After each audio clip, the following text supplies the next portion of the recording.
Selamat sore Bapak Ibu Saudara. Biarlah sore hari ini kita datang dengan hati yang bersyukur kepada Tuhan. Karena kita masih diberikan kesempatan untuk datang beribadah, memuji dan memuliakan nama Tuhan. Sungguh kita boleh merasakan kasih setia Tuhan yang tidak pernah habis dalam hidup kita. Mari kita berdoa bersama-sama. Terima kasih Tuhan, kami sangat bersyukur karena Engkau masih menyertai kami umat-Mu Tuhan sampai saat ini. Sehingga kami boleh datang beribadah, bahkan kami boleh memberikan waktu kami dimanapun kami berada untuk memuji menyembah Engkau, bahkan untuk mendengarkan firman-Mu yang luar biasa. Kami percaya ibadah kami sungguh memberkati dan menguatkan setiap kami. Terima kasih Tuhan, terpujilah nama-Mu. Di dalam nama Tuhan Yesus kami berdoa. Haleluya. Amin. Dia Tuhan yang setia. Biarlah kita tidak pernah meragukan kesetiaan Tuhan dalam hidup kita. Haleluya.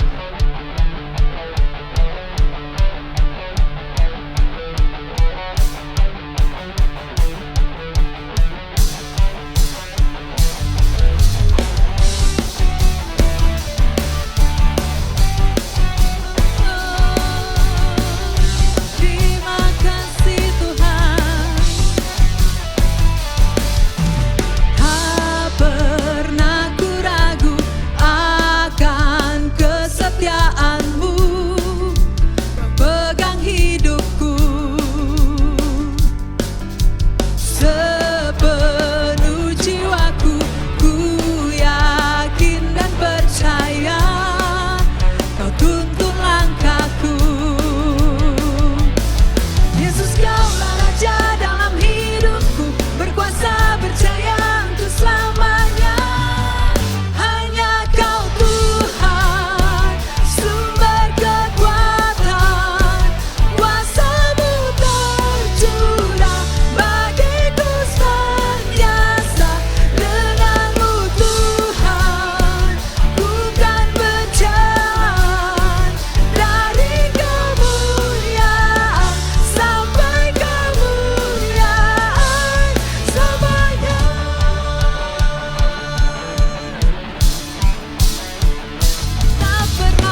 biasa dari hari ke hari. Dia menunjukkan kesetiaannya dalam hidup kita.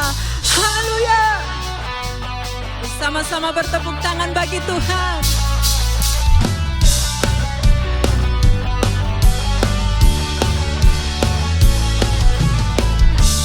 Dari hari ke hari tak pernah terbatalkan, berkat-Mu turun atas hidupku.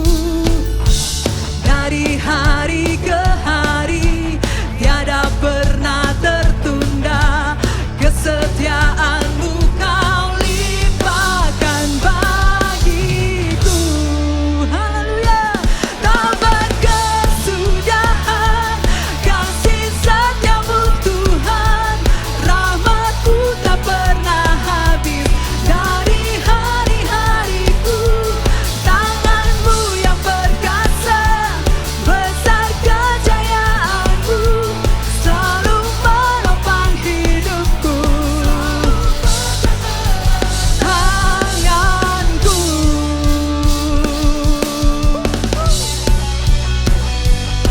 Haleluya. Terima kasih Tuhan. Mari nyatakan lagi.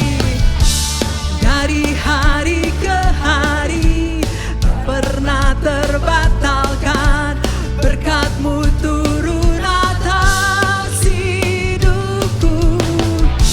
Dari hari ke hari tiada pernah tertunda, kesetiaan-Mu Kau limpahkan bagiku.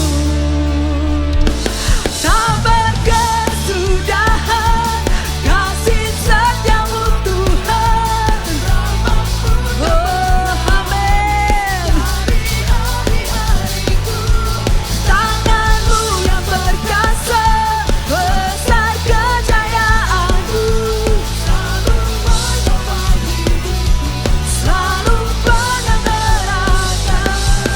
Berkesudahan kasih setia-Mu Tuhan, rahmat-Mu tak pernah habis. Oh, tangan-Mu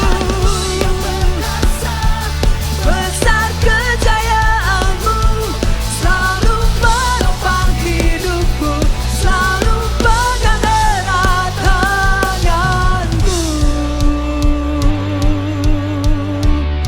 Oh, haleluya. Kau pegang erat tangan kami Tuhan. Oh, oh, oh,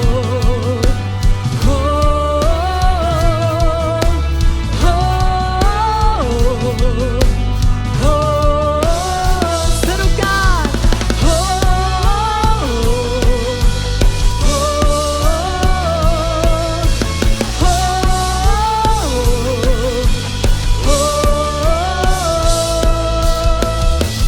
tak berkesudahan kasih setia-Mu Tuhan, rahmat-Mu tak pernah habis dari hari-hariku.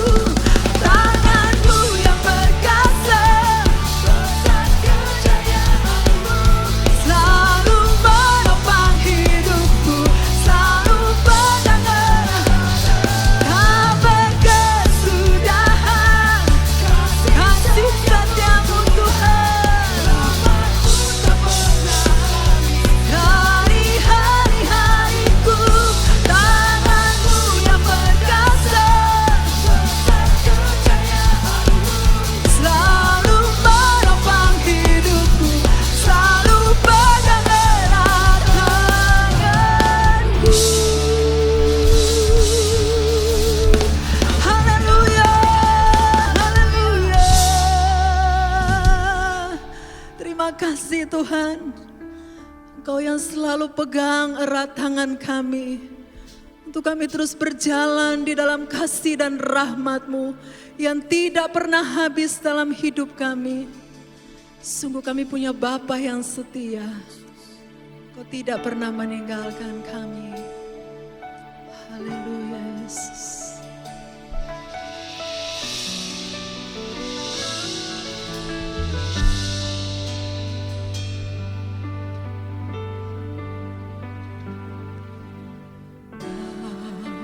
Kau setia, Bapa, Kau mulia. Tenanglah jiwaku, aman bersamamu. Lebih dari harta, Kaulah segalanya. Tenanglah jiwaku dalam hadiratmu. Kau tunjukkan kasih setiamu, Kau menyediakan yang ku perlu. Kau setia, Kau mulia, dulu, sekarang, dan selamanya. Kau tunjukkan kasih setiamu, Kau menyediakan yang ku perlu. Kau setia, Kau mulia, Bapa, Kau setia. Kau Bapa kami yang setia, Bapa, Kau setia, Bapa, Kau mulia. Tenanglah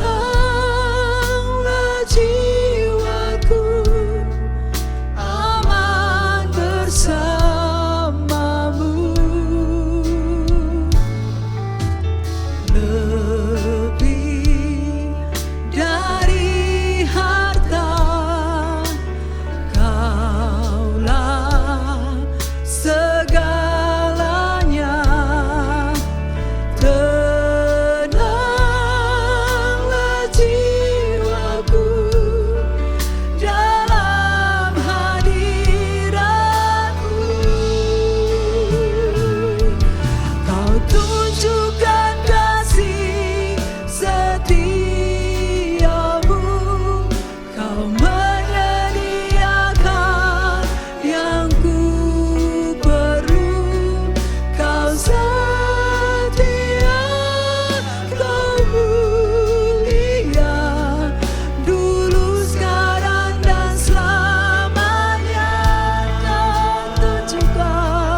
sungguh kami percaya Kau akan melanjutkan kasih setiamu bagi kami, orang-orang yang senantiasa percaya dan berharap kepadamu.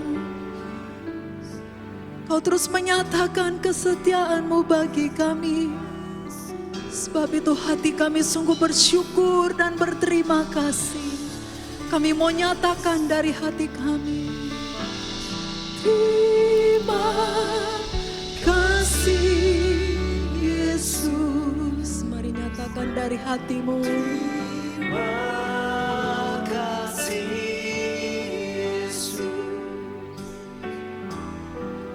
Beri syukur hanya bagimu, ya Allahku, ya Tuhanku.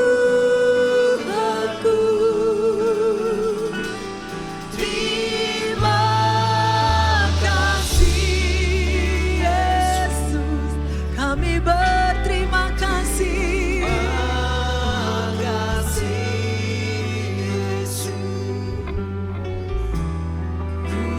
Syukur hanya bagimu. Terima kasih Yesus. Mari lebih lagi nyatakan. Terima kasih Yesus. Terima kasih.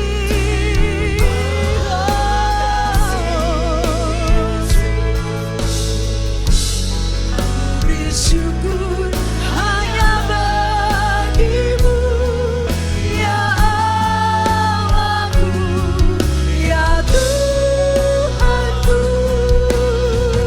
Terima kasih Yesus. Terima kasih Yesus. Ku beri syukur hanya bagimu. Terima kasih Yesus. Ku beri syukur hanya bagimu. Kami berikan syukur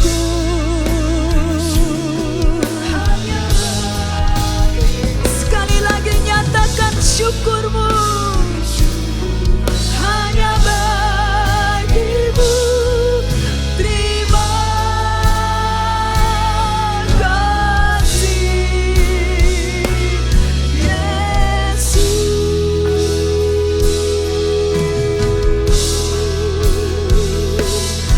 Haleluya.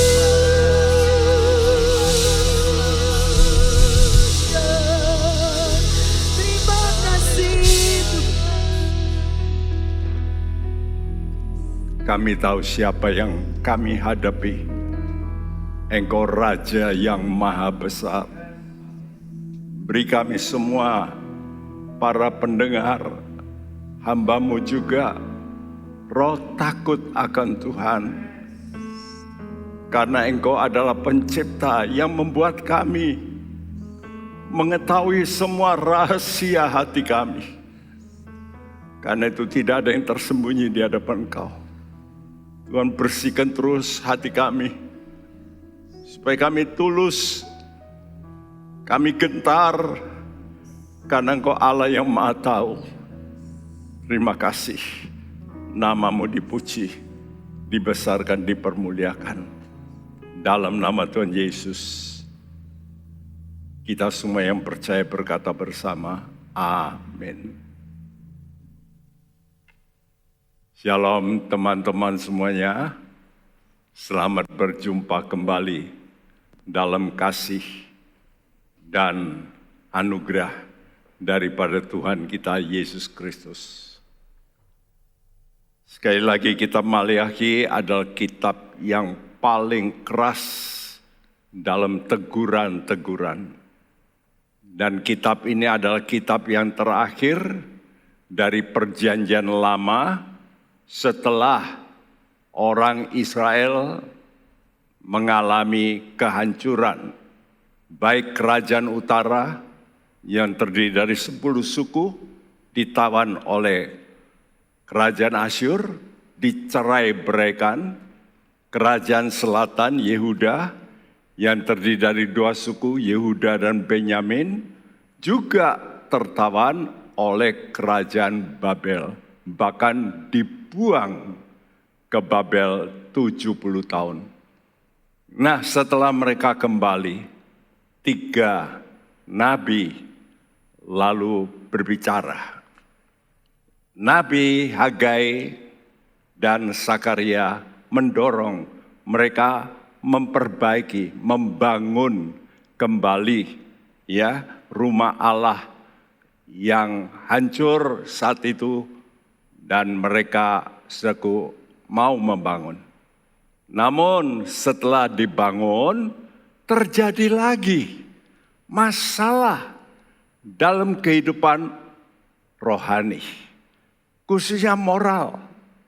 Dan yang paling menyedihkan, khususnya yang sangat mengecewakan Tuhan, yaitu para imam, artinya hamba-hamba Tuhan. Saudaraku, karena teguran ini saya beri judul menghina nama Tuhan. Luar biasa. Ya, oleh karena hinaan itulah Tuhan mengemukakan hanya dengan 4 pasal dalam kitab Maleakhi. Tapi setelah itu Allah berdiam selama kurang lebih 400 tahun. Tidak ada lagi nabi yang diutus. Kenapa, saudaraku? Karena Allah berpikir ini kok tidak mau dengar. Bahkan begitu keras masih juga tidak dengar. Karena itu Tuhan lalu berdiam. Sampai muncul nabi terakhir dari perjanjian lama. Siapa itu? Itulah Yohanes Pembaptis, pendahulu dari Yesus. Jadi selama 400 tahun Allah itu berdiam diri.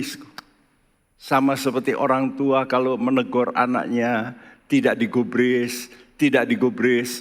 Lama-lama orang tua ini bisa berkata, oke, saya tutup mulut saja. Sama ya, suami istri juga begitu. Suami kalau menegur istri, istri menegur suami, terus diulangi dosa yang sama, lama-lama berdiam. Ya. Dan ini sangat memutus komunikasi yang seharusnya sebagai pencipta. Lihat aja mobil-mobil, kalau yang membuat mobil itu sudah tutup pabriknya, waduh, spare partnya sudah sulit. Ya, begitulah kalau hubungan dengan Tuhan ini putus, maka untuk perbaikan itu sulit. Nah, semua ini berujung pada satu hal, yaitu menghina nama Tuhan. Dan mari kita melihat, penghinaan ini diawali oleh apa? Penghinaan ini diawali oleh roh, spirit yang tidak hormat dan tidak takut akan Tuhan. Dalam hal apa mereka tidak hormat dan tidak takut? Khususnya yang pertama-tama Tuhan tegur adalah para imam. Karena imam ini mempunyai tugasku untuk menjaga namanya hubungan, persekutuan dengan Tuhan. Melalui apa? Melalui persembahan. Dalam kitab Keluaran sudah diterangkan bahwa buatlah sebuah mezbah dan persembahkanlah korban, maka aku akan hadir dan memberkati kamu. Jadi ingat teman-teman, kalau kita mau menghadirkan Tuhan, tidak bisa tanpa korban. Apa? Korban waktu, korban pekerjaan, kadang-kadang juga korban tenaga, korban dana, Jadi ingat, setiap kita mau bersekutu dengan Tuhan, mesti ada rasa korban. Karena itu saya harap saudara-saudara yang mengikuti secara online, Anda pun harus korban. Berarti kalau di rumah, duduk, tidak jalan-jalan, ya, tidak lalu seenaknya, ya. Nah, kita mesti belajar hormat, mengorbankan waktu khususnya. Karena waktu itu sangat penting bagi Tuhan. Nah, jadi penghinaan itu diawali oleh roh yang tidak hormat dan tidak takut akan Tuhan dalam persembahan. Ya, hal ini dapat kita baca dalam kitab Maleakhi 1 ayat yang ke-6 yang berbunyi, Seorang anak menghormati bapaknya dan seorang hamba menghormati tuannya. Jika aku ini bapa, di manakah hormat yang kepadaku itu? Jika aku ini tuan, di manakah takut yang kepadaku itu? Firman Tuhan semesta alam kepada kamu, hai para imam yang menghina namaku. Tetapi kamu berkata, dengan cara bagaimanakah kami menghina namamu? ya, Tuhan tegur dan Tuhan tanyakan, di manakah hormat yang kepadaku ini? Kalau aku sebagai Bapak dan Tuan. Jadi kita dengan Tuhan itu mempunyai dua hubungan. Hubungan yang pertama adalah hubungan keluarga. Karena kita kalau menjadi orang Kristen, kita itu dilahirkan dari Allah.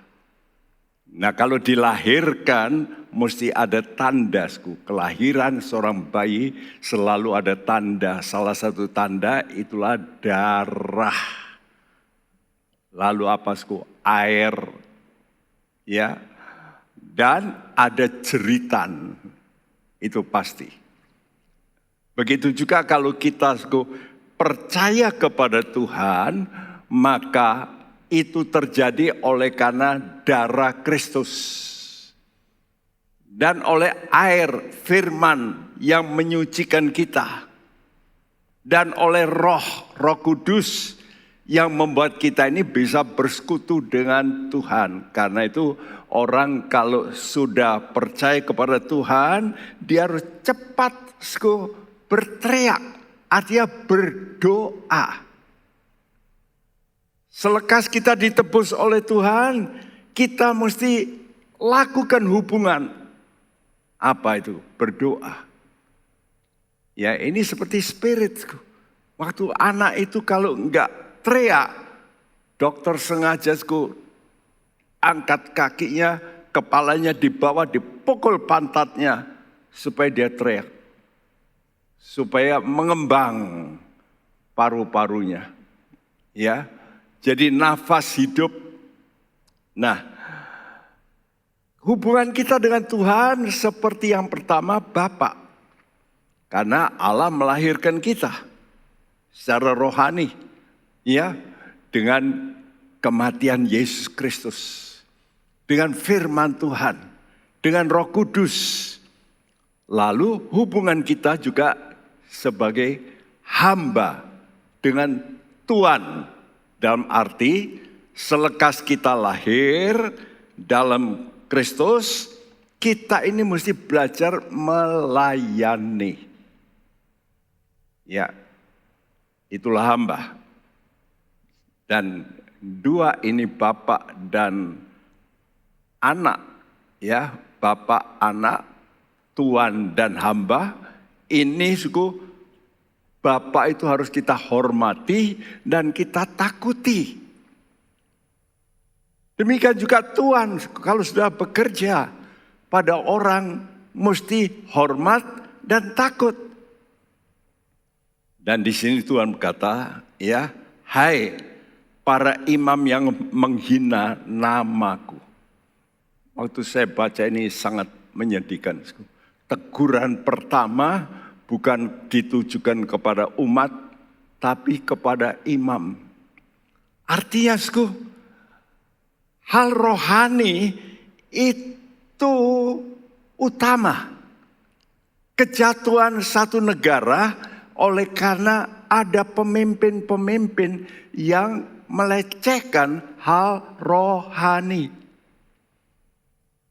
Ya, lihat aja negara-negara di Eropa sekarang gereja-gereja dijual, ya, bahkan dijadikan gedung yang berbeda, bahkan ada yang menjadi tempat untuk mainan anak-anak skateboard. Ada yang celaka lagi jadi tempat disco dan sebagainya. Saudaraku. Jadi mula-mula keruntuhan itu di mana, dalam hal rohani. Karena itu dalam 1 Petrus 4 ayat 17 Tuhan nanti akan mengadakan penghakiman. Dan penghakiman itu dimulai dari rumah Allah. Karena itu nanti di neraka yang paling dihukum berat itu adalah hamba-hamba Tuhan, pelayan-pelayan Tuhan yang mengajar salah. Saudaraku. Nah, semua masalah dosa itu berawal dari kehendak bebas. Kehendak bebas ini karena manusia itu punya namanya kehendak bebas, boleh memilih. Dan Tuhan sudah kasih tahu, ini boleh, ini tidak. Ya. Dan yang tidak itu adalah buah pengetahuan baik dan jahat, jangan dimakan. Ya. Tapi Adam dan Hawa melanggar. Kenapa? Karena ditipu oleh iblis. Kalau kamu makan, kamu jadi seperti Allah. Nah, ini namanya kesombongan manusia. Jadi kejatuhan manusia itu oleh karena dasarnya kesombongan. Yaitu karena ada rasa saya punya otak. Saya bebas. Saya menentukan. Nah, jawaban para imam atas teguran Tuhan begini. Tetapi kamu berkata, dengan cara bagaimana kami menghina namamu? Bayangin ya, kalau ada suatu pabrik sudah kasih ini, memelihara mobil harus begini, oli harus pakai SAE, itu artinya kekentalannya itu 30 sampai 50. Kalau mobil, kalau kapal itu lebih kental, bisa 200. Ya, tapi kalau mobil nggak boleh kental-kental. Ya, nah kalau melanggar tentu rusak. Jadi sebetulnya kalau pencipta memberi aturan tidak perlu dipertanyakan. Karena dia yang desain. Karena dia yang menetapkan. Ya. Jadi jawaban semacam ini, dengan cara bagaimana kami menghina, ini menunjukkan sikap. Sikap yang tidak mau bersikap sebagai anak. Kalau anak itu kan, begitu dia lahir kan dia tidak ngerti, merah itu apa, hitam itu apa. Nggak tahu. Dan dia mesti dikasih tahu. Dan dia tinggal dengar dan ya mengiyakan. Karena itu celaka kalau seorang anak dididik oleh penjahat. Lalu mengiyakan segala yang salah itu. Jadi kita ini banyak kali tidak mau bersikap sebagai anak. Anak yang berarti tidak mengerti. Ya, anak yang baru lahir itu sama sekali nol dalam pengetahuan. Dan juga tidak mau bersikap sebagai hamba. Hamba yang harus patuh menurut ya kepada Tuhan yang harus ditakuti. Semua ini karena satu hal. Karena manusia tidak mau mengakui bahwa manusia itu ciptaan Allah. Ada orang mengakui tapi tidak mau mendengar suara pencipta. Nah, ada orang-orang yang percaya ada Allah pencipta. Tapi lalu dikasih perkataan sang pencipta, ditolak. Ini aneh juga. Percaya pencipta, tapi tidak mau menuruti aturan sang pencipta. Nah, setiap umat Tuhan, kita mesti hati-hati. Kalau ada ayat yang paling ditentang oleh orang-orang yang memakai akal, itu adalah Kejadian 1 ayat 1. Yang berbunyi, Pada mulanya Allah menciptakan langit dan bumi. Tuhan sengaja memakai kata menciptakan, itu dari kata bahasa Ibrani bara. Berarti dari nol, nothing, ex nihilo. Jadi dari yang tidak ada. Jadi kalau Allah mencipta itu sesuatu yang tidak ada jadi ada. Kalau orang dunia berkata mencipta, itu bukan mencipta seperti Allah. Mereka itu merakit, ya, atau mengadakan satu penyelidikan dari bahan-bahan lalu dicampur.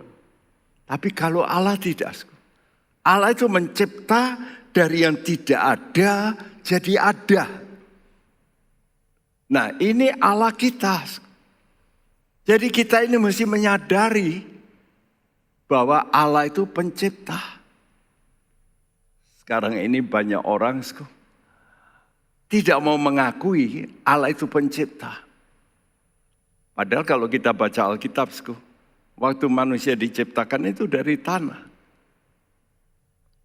Lalu Tuhan bisa hembuskan nafas. Bahkan dikatakan nafas Allah. Jadi semuanya itu dari Allah. Dan tangan Allah yang mengerjakan. Nah, kita tahu sekarang dalam perjanjian baru setiap orang percaya itu seharusnya menjadi imam. Karena 1 Petrus 2 ayat 9 mengatakan kamulah bangsa yang terpilih, imamat yang rajani. Jadi kita ini semua sebetulnya imam. Tapi memang ada secara khusus yang disebut imam sekarang itu adalah pendeta.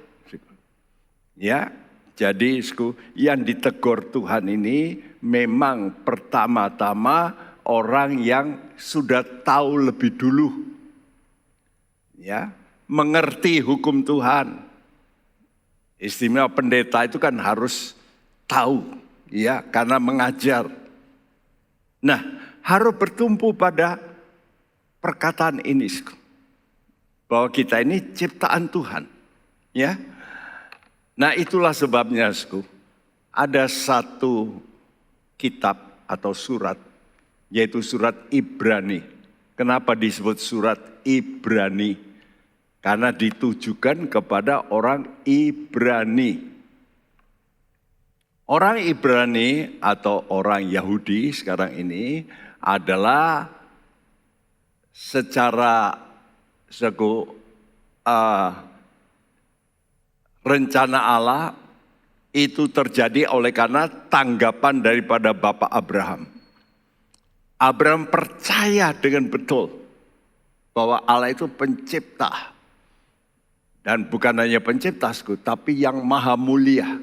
Karena itu kenapa dia mau mengikut Yesus, mau mengikut Tuhan. Padahal dia tidak mengerti. Dia mesti keluar dari negaranya. Kenapa dia rela? Karena dia melihat kemuliaan Tuhan.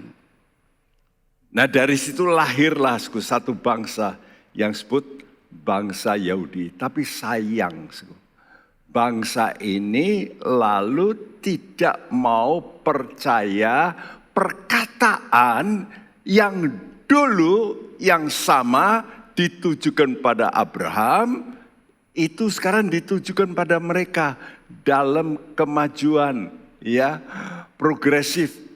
Karena itu ada perjanjian baru.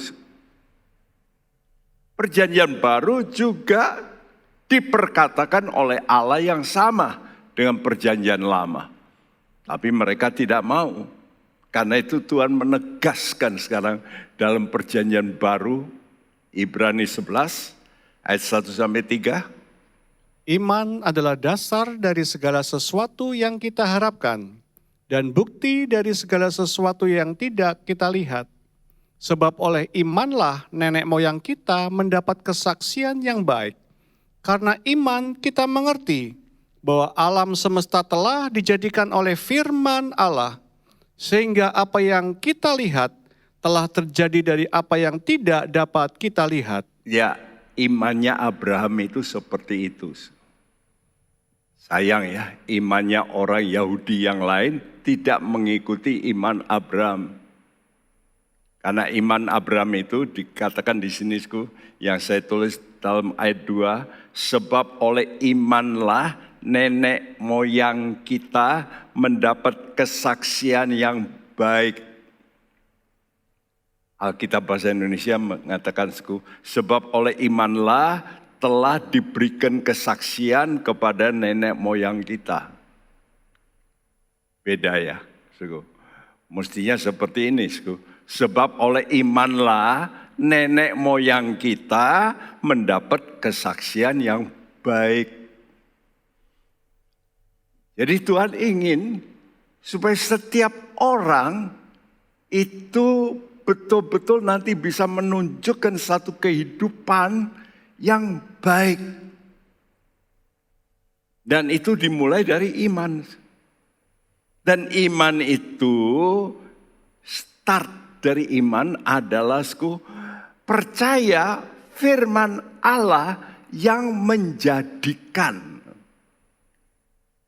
Sehingga apa yang telah kita lihat terjadi dari apa yang tidak kita lihat. Karena itu ini mujizat ya. Mari kita sebagai anak-anak Tuhan sekarang masih percaya perkataan Tuhan walaupun tidak melihat. Ya. Bangsa Israel merasa kami ini keturunan Abraham. Cukup. Allah memilih Abraham. Jadi kami juga orang yang terpilih. Tapi Tuhan kata, kamu tidak mengikuti tapak imannya Abraham.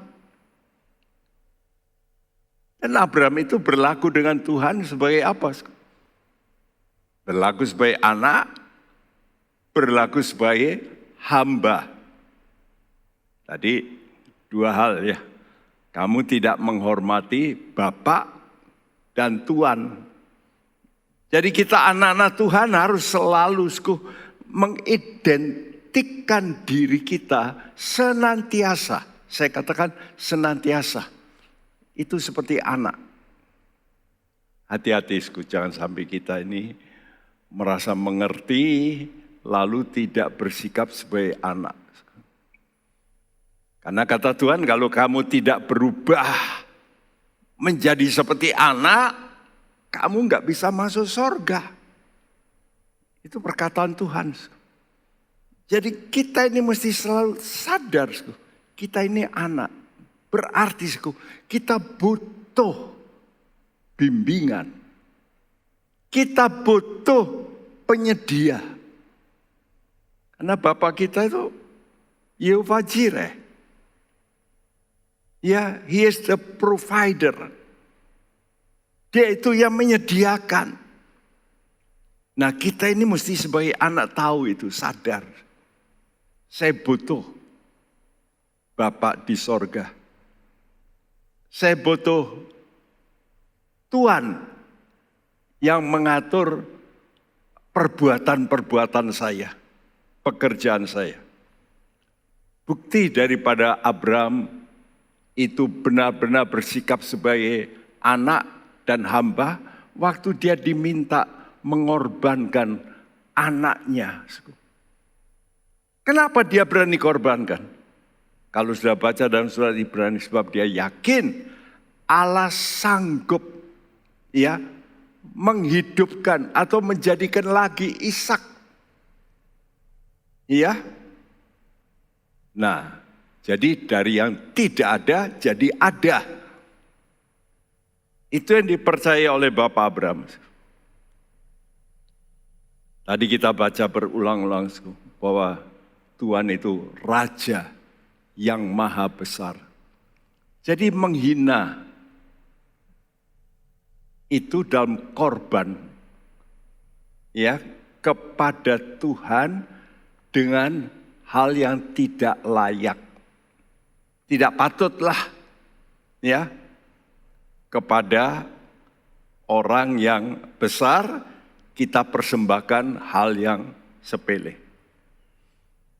Saya masih teringat dengan kekecewaan seorang yang diundang oleh orang lain. Orang itu sudah banyak korban untuk orang itu. Ya. Nah, satu kali dia diundang yang berkorban ini. Ya, sudah korbankan ini, korbankan itu, dia diundang. Ya. Lalu saudaraku,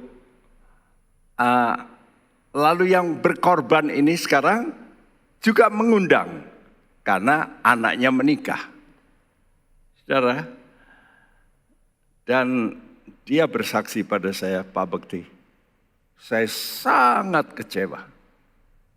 Kenapa? Karena saya menghormati orang itu, waktu dia mengundang saya berikan persembahan yang cukup baik.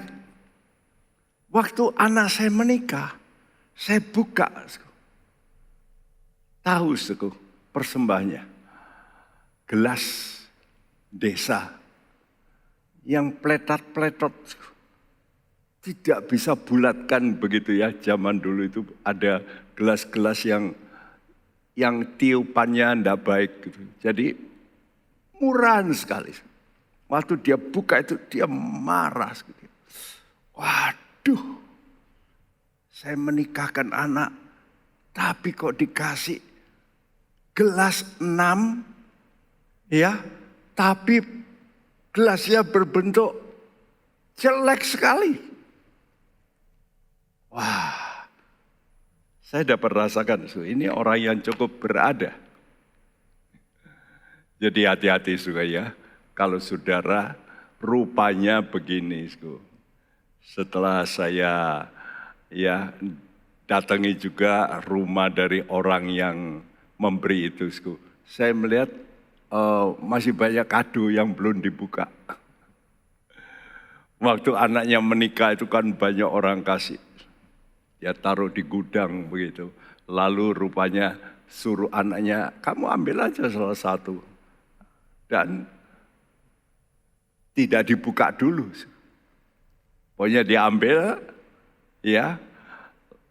Lalu karena bungkusannya juga tidak terlalu bagus, ya itu yang dipersembahkan. Waduh, saudaraku hati-hati ya, saudaraku. Kalau kita ya mungkin memberikan pada orang diundang, lalu kita keliru memberikan, bisa nanti merasa tersinggung. Apalagi kalau kita ini mempersembahkan kepada Tuhan, Raja yang maha besar. Karena itu baiklah, kalau kita datang ke gereja pun, kita coba berpakaian yang sopan lah. Ya, kalau sudah diundang ke pesta saja, mesti kadang-kadang wanita-wanita harus cari baju yang baru. Tapi kalau ke gereja ya Tuhan kan spirit, kan tidak lihat, memang. Tapi bukan itu, Bukannya berarti kalau saudara berdoa pakai pakaian di rumah yang biasa, itu tidak boleh. Boleh, tetapi kalau saudara bersama dengan anak-anak Tuhan, menghadap kepada Tuhan, itu kan namanya pesta rohani. Masa toh kita itu berpakaian yang tidak begitu layak. Ya. Waktu juga. Cobalah kita ini belajar ya untuk mengorbankan sesuatu yang sangat menyenangkan Tuhan. Mari kita baca beberapa ayat ini, saya memang ganti karena ada tulisan yang agak berbeda ya dari terjemahan bahasa Indonesia. Tolong dibacakan Maleakhi 1 ayat 7 sampai 14. Kamu membawa roti cemar ke atas mezbahku, tetapi berkata, dengan cara bagaimanakah kami mencemarkannya? Dalam ucapanmu, meja Tuhan boleh dihinakan. Apabila kamu membawa seekor binatang buta untuk dipersembahkan, tidakkah itu jahat? Apabila kamu membawa binatang yang timpang dan sakit, tidakkah itu jahat?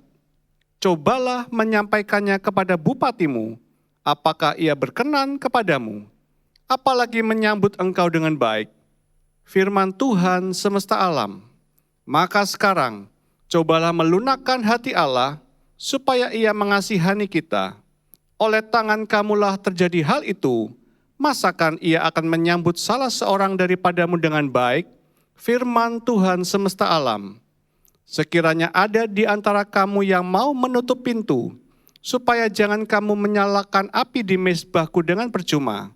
Aku tidak suka kepada kamu, firman Tuhan semesta alam, dan aku tidak berkenan menerima persembahan dari tanganmu. Sebab dari terbitnya sampai kepada terbenamnya matahari, namaku besar di antara bangsa-bangsa, dan di setiap tempat dibakar, dan dipersembahkan korban bagi namaku, dan juga korban sajian yang tahir. Sebab namaku besar di antara bangsa-bangsa, firman Tuhan semesta alam. Tetapi kamu ini menajiskannya, karena kamu berkata, meja Tuhan memang cemar, dan makanan yang ada di situ boleh dihinakan. Kamu berkata, lihat, alangkah susah payahnya, dan kamu menyusahkan aku, firman Tuhan semesta alam. Kamu membawa binatang yang dirampas, binatang yang timpang dan binatang yang sakit, kamu membawanya sebagai persembahan. Akan berkenankah aku menerimanya dari tanganmu, firman Tuhan? Terkutuklah penipu yang mempunyai seekor binatang jantan di antara kawanan ternaknya, yang dinasarkannya, tetapi ia mempersembahkan binatang yang cacat kepada Tuhan. Sebab aku ini Raja yang besar, firman Tuhan semesta alam, dan namaku ditakuti di antara bangsa-bangsa. Ya, 3 kali Tuhan menyatakan, aku Raja yang besar, yang namaku dipermuliakan, ditakuti di antara bangsa-bangsa. Saudaraku, Tuhan itu mau membandingkan ya, siapa toh aku ini? Kamu ini kok mempersembahkan sesuatu yang ringan-ringan, yang ya sembrono. Ya. Nah, yang ditegur Tuhan apa? Kamu membawa roti cemar. Karena itu saya kasih warna merah ini. Kamu membawa roti cemar. Jadi ini komplainnya Tuhan itu roti cemar. Tapi kamu berkata, dengan cara bagaimana kami mencemarkannya? Bahasa Indonesia, dalam cara menyangka. Mestinya dalam ucapanmu, meja Tuhan boleh dihinakan. Waduh, ya Tuhan itu marahnya di situ. Meja Tuhan boleh dihinakan. Ya. Tuhan ulangi, ya, dalam ayat 12 yang di bawah. Tapi kamu ini menajiskannya karena kamu berkata, meja Tuhan memang cemar dan makanan yang ada di situ boleh dihinakan. Dan yang dipersembahkan mereka itu cacat. Wah, ini sangat menyinggung hati Tuhan. Ya. Mari kita mau belajar dari kemah sembahyang. Sebagai saudara tahu, dalam kemah sembahyang itu ada meja roti ini. Ini gambarnya. Ya, meja roti ini dibuat dari kayu tapi dilapis emas. Lalu di situ ada roti 6 susun. 2. Jadi 6, 6. 6 itu kalau kita tulis 6 itu 66. Ya, itu menyatakan juga Alkitab kita ini itu berisi 66 kitab. Ini aneh, cara Tuhan itu menghimpun dulu sampai terbitnya Alkitab ini kan manusia yang menentukan yang mana ya yang menurut ukuran Tuhan. Karena banyak kitab-kitab. Suratnya Paulus itu masih ada yang lain yang tidak dimasukkan sebagai Alkitab. Ada. Ya. Walaupun yang nulis Paulus. Saudaraku, jadi ternyata dikumpulkan karena tulisan ini dari awal sampai akhir itu rentang waktunya itu 1500 tahun. Bayangin. Tapi kok bisa terkumpul 66? Ini yang disebut kanon. Kanon itu artinya menurut ukuran standar. Ya.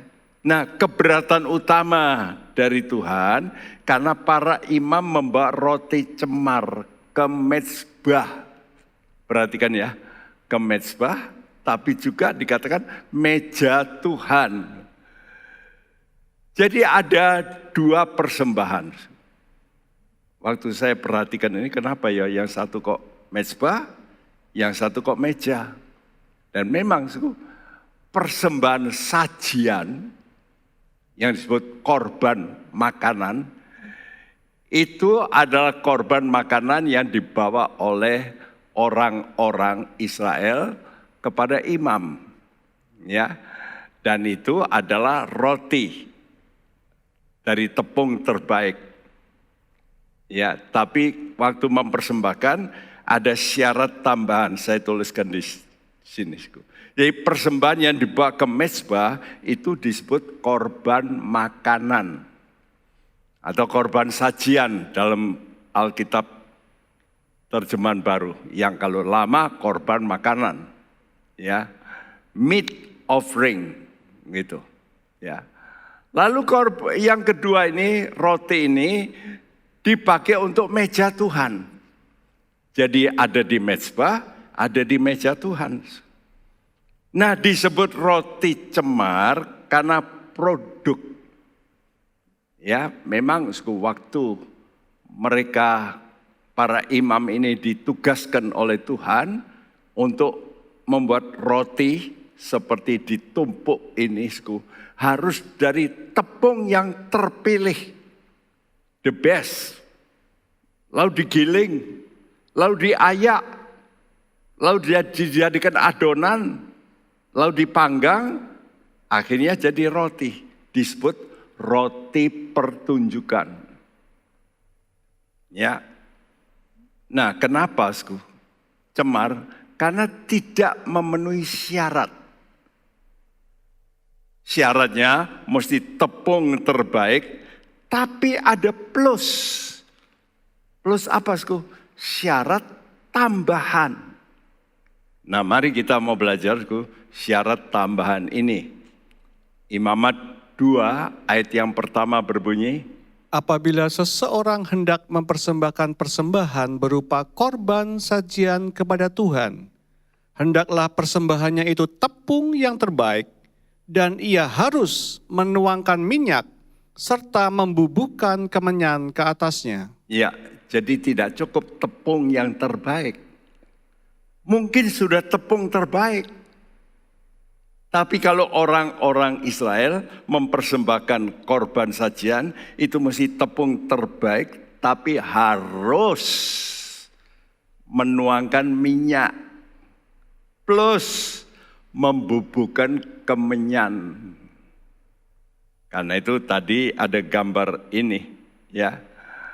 Sudah lihat tadi saya memberikan gambar ini. Nah itu. Ya. Jadi ada dupanya di situ. Di atas. Ya. Jadi suku plus kemenyan. Nah ini untuk korban sajian. Ini kalau yang namanya korban di mezbah. Sekarang kalau di meja itu apa? Imamat 24 ayat 5-7. Engkau harus mengambil tepung yang terbaik dan membakar 12 roti bundar daripadanya. Setiap roti bundar harus dibuat dari 2/10 eva. Engkau harus mengaturnya menjadi 2 susun, 6 buah sesusun. Di atas meja dari emas murni itu di hadapan Tuhan. Engkau harus membubuh kemenyan tulen di atas tiap-tiap susun. Kemenyan itulah yang harus menjadi bagian ingatan roti itu, yakni suatu korban api-apian bagi Tuhan. Iya, perhatikan kata harus. Yang di atas tepung yang terbaik dan ia harus menuang minyak dan membubuhkan kemenyan. Yang di bawah untuk meja Tuhan, engkau harus membubuh kemenyan tulen di atas tiap-tiap susun. Kemenyan itulah yang harus menjadi bagian ingatan roti itu. Ya, apa artinya ini? Nah, tepung dari gandum itu bahan utama yang dituliskan, ya, kamu membawa roti cemar ke atas mezbahku. Yang merupakan juga korban sajian bagi Tuhan, ya. Ini bagi Tuhan. Jadi meja roti itu adalah satu korban bagi Tuhan. Ya. Apa arti korban makanan? Karena itu sudah lihat orang-orang dunia kadang-kadang memberikan pada dewa-dewanya juga makanan. Nah Tuhan juga minta makanan. Tapi makanan Tuhan itu zamannya perjanjian lama memang semacam itu. Tapi dalam perjanjian baru Tuhan Yesus sendiri berkata seperti ini. Dalam Yohanes 4 ayat 34. Kata Yesus kepada mereka, makananku ialah melakukan kehendak Dia yang mengutus aku dan menyelesaikan pekerjaannya. Ya, jadi apa makanan Tuhan itu? Kehendak Allah, itu makanan Tuhan. Jadi waktu Tuhan mengeluh roti cemar, itu artinya orang-orang ini, Anda dan saya kadang-kadang melakukan perbuatan yang tidak menurut kehendak Allah. Jadi kalau kita melakukan misalnya, kita itu benci sama orang, itu tidak mau nurut. Itu berarti saudara ini memberikan roti cemar kepada Tuhan. Ya, kalau Tuhan kata ampunilah, dan kita nggak mau mengampuni, berarti kita itu tidak memberikan kepuasan pada Tuhan. Orang kalau dikasih makan itu puas, kenyang. Tuhan tidak puas kalau saudara itu tidak melakukan menurut kehendak Allah. Kalau tepung terbaik, ini bayangan dari kehendak Allah yang baik, berkenan, sempurna. Ya, tapi jangan lupa, kehendak Allah ini kalau saudara melakukan harus disertai dengan Roh Kudus. Jadi bukan oleh karena emosi kita. Mungkin kita ingin ditonton di gereja kita ini sebagai orang yang baik. Kita melakukan pekerjaan Tuhan, tapi bukan dari dorongan Roh Kudus. Tapi mungkin kita cari nama. Ini contoh. Ya, Tadi harus dengan apa? Dengan minyak. Dan harus dengan kemenyan. Artinya sesuatu yang kita sembahkan kepada Tuhan itu harus dengan rasa penyembahan, worship pada Tuhan. Sayangnya, banyak orang, dan saya perhatikan, khotbahnya 100% baik. 100%. Sangat memberkati. Tapi hidupnya tidak baik. Sudah melihat sendiri ya di viral banyak. Ada hamba-hamba Tuhan yang, waduh, khotbahnya memukau. 100%. Saya juga dengarkan. Tapi belakangan beberapa waktu yang lalu ada seorang yang dahsyat diakui dunia kekristenan. Waduh, sudahlah ngetop lah termasuk ranking dunia. Tapi setelah terjadi peristiwa, wah kok ya begitu ya? Nah, saudaraku, mari kita perhatikan. Saya ulangi Maleakhi 1 ayat 7 sampai 9 ini, tidak perlu dibacakan ya. Kamu membawa roti cemar ke atas mezbahku. Tapi kamu berkata dengan cara bagaimana kami mencemarkannya. Dalam ucapanmu. Bahasa Indonesia, dengan cara menyangka meja Tuhan boleh dihinakan. Maksudnya dalam ucapanmu. Dan itu memang kata yang benar itu memang harusnya ucapan. Kita ini semua kan imam di mata Tuhan. Terlebih kalau seorang hamba Tuhan itu punya jabatan imam. Ya. Nah, kalau jabatan imam, apa yang paling penting bagi hamba Tuhan? Ucapan. Omongan. Benar tidak? Nah, sekarang kita lihat ini, saya tekankan sekarang. Saat ditegur, imam menjawab dengan cara bagaimana kami mencemarkannya. Jawaban Tuhan, dalam ucapanmu, meja Tuhan boleh dihinakan. Apa artinya? Artinya begini, ditegur Tuhan, karena imam itu memberitakan firman Tuhan, dan firman Tuhannya itu bagus, benar, tapi hatinya tidak murni.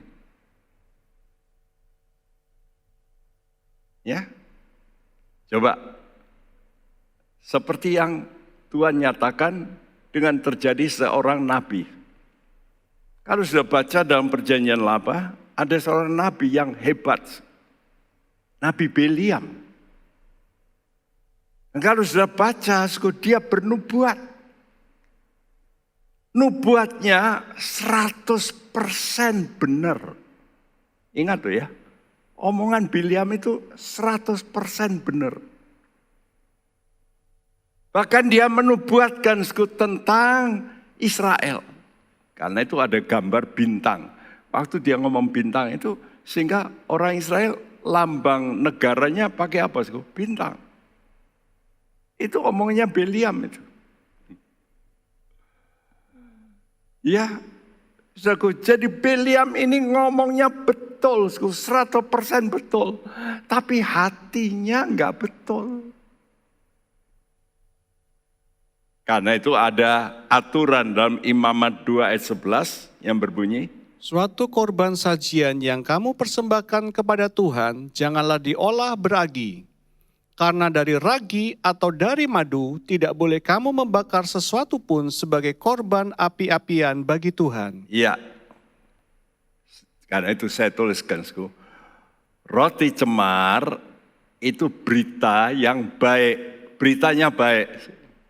Sesuai Alkitab, sesuai. Namun, ada maksud yang tidak tulus. Apa itu? Yang tidak kudus, ragi. Bukankah ini yang dilarang? Lalu ditambahi madu, manis. Karena itu, suku, hati-hati ya, suku. Ada orang-orang yang pakai mimbar, tapi hatinya nggak tulus. Maunya cari duit, gitu. Ya. Tapi dengan cara yang bisa memukau. Ya. Coba kita perhatikan Amsal 30 ayat 5. Semua firman Allah adalah murni. Ia adalah perisai bagi orang-orang yang berlindung padanya. Firman Allah itu murni. Tepung terbaik. Jadi kalau ada hamba Tuhanku selalu memakai firman Tuhan. Dia tidak menyimpang. Jadi betul-betul pure. 100%. Itu bagus. Itu tepung terbaik. Tapi mestinya tadi ada tambahan. Tepung terbaik tapi jangan dicampur ragi. Nah apa itu ragi? 2 Korintus 2 ayat 17. Sebab kami tidak sama dengan banyak orang lain yang mencari keuntungan dari firman Allah. Sebaliknya dalam Kristus kami berbicara sebagaimana mestinya dengan maksud-maksud murni atas perintah Allah dan di hadapannya. Wah, ini yang banyak orang tidak ngerti. Karena ini tersimpan di hati manusia. Sang pembicara kadang-kadang ayo kita korban. Korban itu memang penting. Tapi kadang-kadang dengan trik-trik. Ya, apalagi saya lihat sendiri seorang berkata, kalau kamu kasih perpuluhan pasti diberkati Tuhan. Saya jamin. Kalau 6 bulan tidak diberkati, Alkitab saya robek.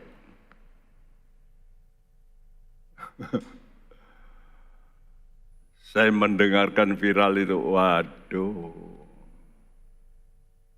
Kok begitu ya, kok nantangnya begitu.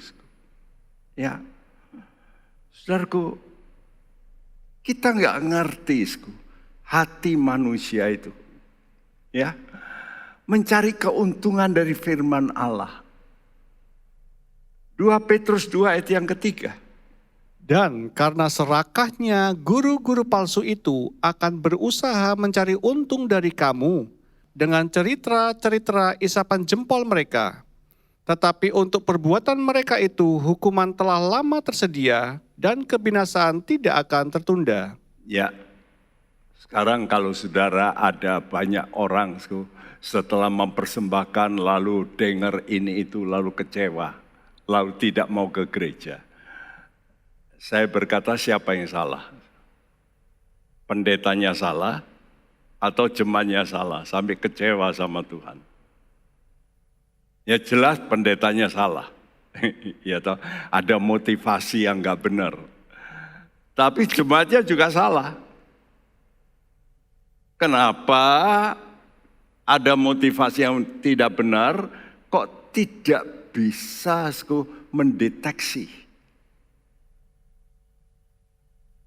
Nah sehingga banyak, saya juga mendengar beberapa orang yang kaya raya karena mendengar begini begitu, aduh kok enggak benar ya pendeta-pendeta ini. Lalu tidak mau ke gereja sekarang, enggak mau. Dia cari hamba Tuhan panggil ke rumahnya yang dia senang. Nah, ini banyak terjadi. Saya berkata, ini juga salah. Ya. Jadi Alkitab itu sudah memberitahu, awas banyak guru-guru palsu. Ya tak? Nabi-nabi palsu sudah ditulis. Bahkan zamannya Paulus itu banyak terjadi. Sehingga Paulus juga berkata hati-hati dengan pemberita palsu. Dan dalam surat Efesus Paulus sengaja berkata, ya, kamu jangan seperti anak-anak yang diombang-ambingkan oleh angin pengajaran. Seperti surat Efesus pasal 4. Jadi kita ini mesti dengar firman Tuhan sampai kita ini bisa dewasa. Bisa membedakan mana yang benar, mana yang salah. Ini butuh hikmat. Nanti sebentar lagi akan muncul antikris. Antikris akan bikin mujizat. Alkitab mengatakan menurunkan api dari langit. Tanda-tanda heran. Saya sengaja menemukan gambar ini. Orang di tengah badai. Ya. Lihat dia jalan. Tapi bisa ya out of track gitu. Keluar dari jalur. Kenapa? Karena anginnya. Ya, saudara belum pernah ya ngalami angin. Saya sudah pernah. Waktu ke Manila itu baru tahu. Karena Manila, Hong Kong itu sering terjadi tofan. Dan waktu saya jalan, rasanya tuh beratnya bukan main. Waduh, ya seperti itu. Maju itu susah. Karena angin ini bisa 100 km per jam. Bayangin. Ya. Karena itu orang bisa, lalu apalagi kalau anginnya berubah arah, saudara bisa belok tuh. Ya, sayang gambar yang di bawah ini mestinya animasi ya, tapi nggak jalan ya, seringkali begitu. Tapi yang bawah ini walaupun angin dia terus lurus, nggak akan berubah arah. Karena itu pesan Tuhan dalam 1 Tesalonika 5 ayat 21, Tuhan berkata ini. Ujilah segala sesuatu dan peganglah yang baik. Ya ini Tuhan yang nyuruh. Ayo jemaat Tuhan, Anda mesti suka baca Alkitab. Supaya engkau bisa, wah ini salah ini. Enggak benar ini. Loh kok bisa ya? Bisa. Kalau saudara sudah kumpul dengan yang benar. Saya waktu SMA, kelas 2, saya naik kelas 3, dibelikan mama saya arloji, Titoni. Di belakangnya ada tulis, Swiss made. Ya, anti bantingan. Waterproof. Waduh, dan saya pakai. Sampai jadi pendeta pun masih saya pakai. Jalannya tepat. Sampai di Semarang. Satu hari, saya buka itu lalu jatuh. Lalu apa? Huruf-huruf itu lepas. Saya bawa ke tukang arloji. Tukang arloji berkata, ini made in Hong Kong. Hah? Made in Hong Kong? Loh ini saya pakai dari SMA. Iya, made in Hong Kong. Loh saya kok nggak ngerti. Nah, saya bukan penjual jam, saya enggak ngerti. Dan saya puas sakit bertahun-tahun. Ya, karena itu hadiah dari mama. Saudaraku, perhatikan. Kalau kita tidak belajar Alkitab dengan baik dan guru yang tepat, yang ngajar kebenaran Alkitab. Bukan sekedar lelucon, bukan sekedar dengarkan bagaimana kita bisa sukses. Kalau itu panggil saja motivator. Tapi bagaimana yang benar menurut Alkitab. Ini yang harus kita tekuni. Sehingga engkau bisa menguji segala perkara dengan baik. Karena itu jemaat Tuhan, rajinlah untuk dengar firman Tuhan dengan benar, dengan baik. Dan itu bisa kalau sudah suka beribadah. Roh Kudus, datanglah, jamahlah kami, lindungi kami. Mari kita pujikan pujian ini.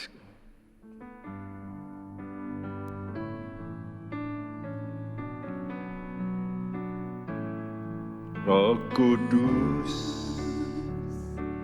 datanglah, jamahlah tiap hati, jamahlah, segarkanlah yang lelah, kuatkanlah yang lemah. Roh Kudus, Roh Kudus, kuatkanlah. Roh Kudus, hiburlah tiap hati yang gentar, hiburlah lewat lembah yang curam, jalan licin yang terjal. Roh Kudus, Roh Kudus, pimpinlah. Mari kita berdiri. Roh Kudus, datanglah, jamahlah tiap hati, jamahlah, segarkanlah yang lelah, kuatkanlah yang lemah. Roh Kudus, Roh Kudus, kuatkanlah. Roh Kudus,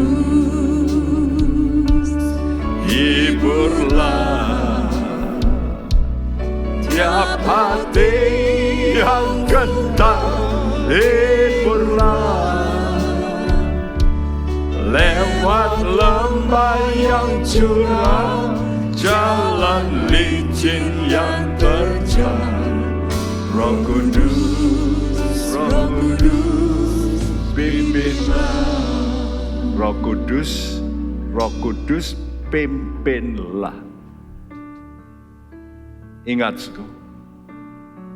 setelah mendengar firman Tuhan, engkau lepas dari pendeta. Tapi ada satu pemimpin yang bisa memimpin Anda dengan benar. Dan Roh Kudus disebut roh kebenaran yang membawa kita kepada seluruh kebenaran tanpa salah. Karena itu bagi umat Tuhan, jangan hanya bergantung sama pendeta. Aku harus bergantung sama Roh Kudus. Roh Kudus penolongmu yang setiap waktu, setiap saat mendampingimu. Karena itu engkau harus berdoa. Jangan menjadi orang yang attached, lekat hanya pada pendeta, tapi lekat pada Roh Kudus penolongmu. Roh Kudus, datanglah, datanglah, jamahlah tiap hati, jamahlah, segarkanlah yang lelah, kuatkanlah yang lemah. Roh Kudus, Roh Kudus, kuatkanlah. Roh Kudus, hiburlah tiap hati yang gentar, hiburlah lewat lembah yang curam, jalan licin dan terjal. Roh Kudus, Roh Kudus, pimpinlah. Minta pimpinan Tuhan. Berserulah pada Tuhan. Roh Kudus, pimpin kami.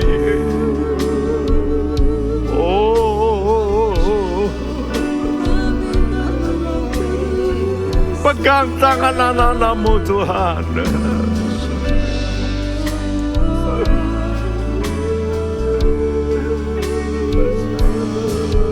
Beri kami hikmat. Oh Jesus, Engkau pembaptis dengan Roh Kudus. Jesus, berserulah pada Tuhan teman-teman. Haleluya. Haleluya.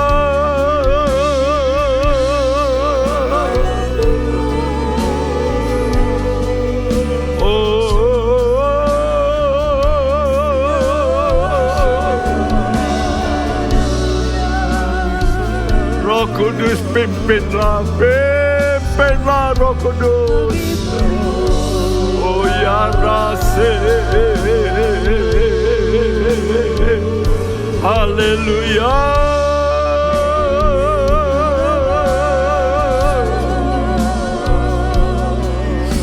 Haleluya. Haleluya. Yes Lord, yes Lord.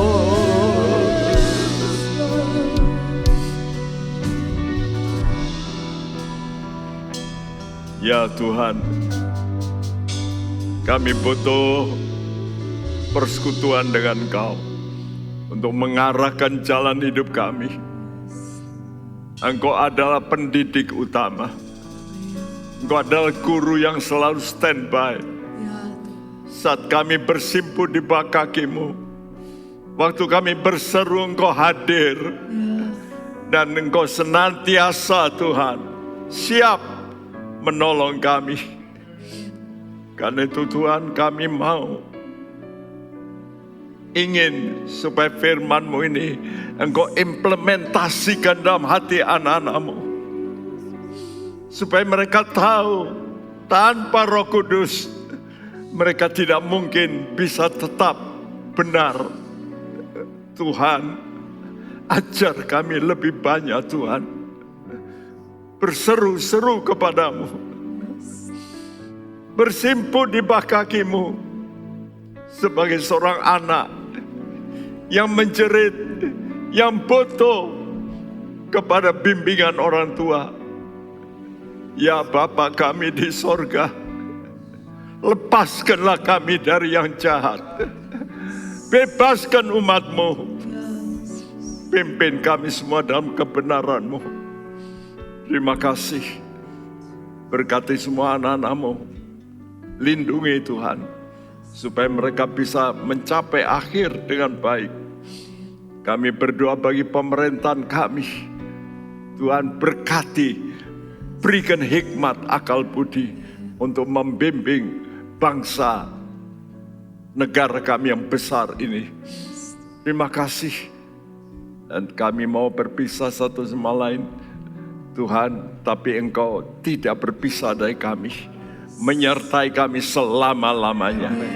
Karena itu kami tadakan tangan kami. Saudaraku, terimalah berkat daripada Allah Bapa kita, dari Tuhan kita Yesus Kristus, dan persekutuan Roh Kudus. Tuhan memberkati engkau. Amin. Melindungi engkau, Amin. menyinari engkau dengan wajahnya, Amin. dan memberi engkau kasih karunia, Amin. menghadapkan wajahnya padamu, Yes. dan memberikan engkau damai sejahtera. Amin. Mulai hari ini sampai Maranatha dia datang kembali. Dan setiap kita yang percaya berkata bersama, amin. Tuhan memberkati Anda semua. Amin. Hai Inspiration People, jangan lupa untuk mengikuti iGen Online Service setiap Sabtu jam 5 sore di YouTube channel Generasi Inspirasi. God bless. Penyaluran kolekte maupun persembahan lainnya dapat dilakukan melalui transfer ke nomor rekening gereja dengan nomor 009 707 2071 atas nama Megawati dan Lee Irwande, atau dengan scan QR Code berikut ini. Bagi jemaat Tuhan yang rindu mendapatkan informasi seputar kegiatan gereja, renungan harian, dan lain-lain melalui WhatsApp gereja, Anda dapat mendaftar dengan cara ketik BC spasi on dan mengirimkan ke WA gereja dengan nomor 0815 7802 2000.